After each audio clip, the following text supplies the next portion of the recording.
boys and girls. We're bringing our Letterland lesson to you today from my desk. We are going to talk about two new Letterlanders, but before we get started, let's go ahead and remind you, who is this?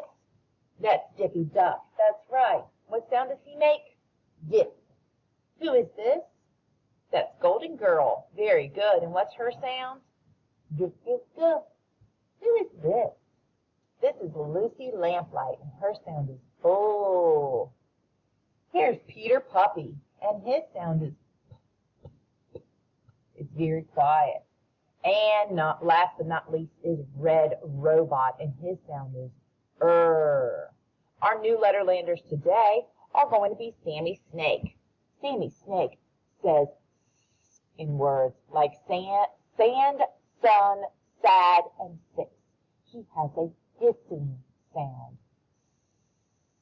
This is what Sammy Snake looks like in our books. So we will see him like this in our stories. Again, Sammy Snake, and his sound is like a snake. Here's some vocabulary words about Sammy Snake.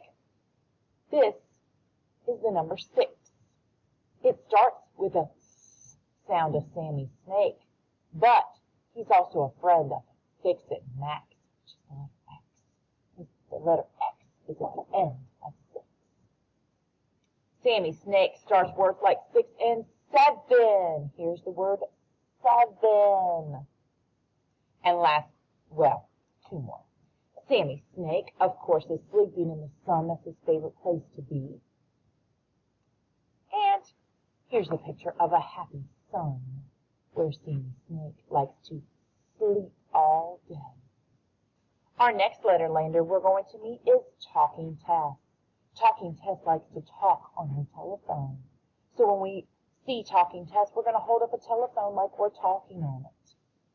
This is what Talking Tess looks like in real life.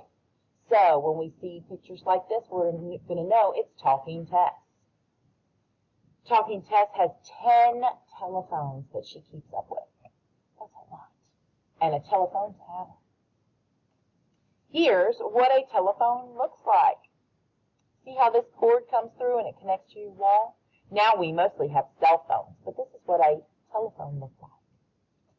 And of course, Talking Tess likes to visit her pet tiger at the Letterland Zoo. All right, well, I hope you guys had a great day. We'll see you soon.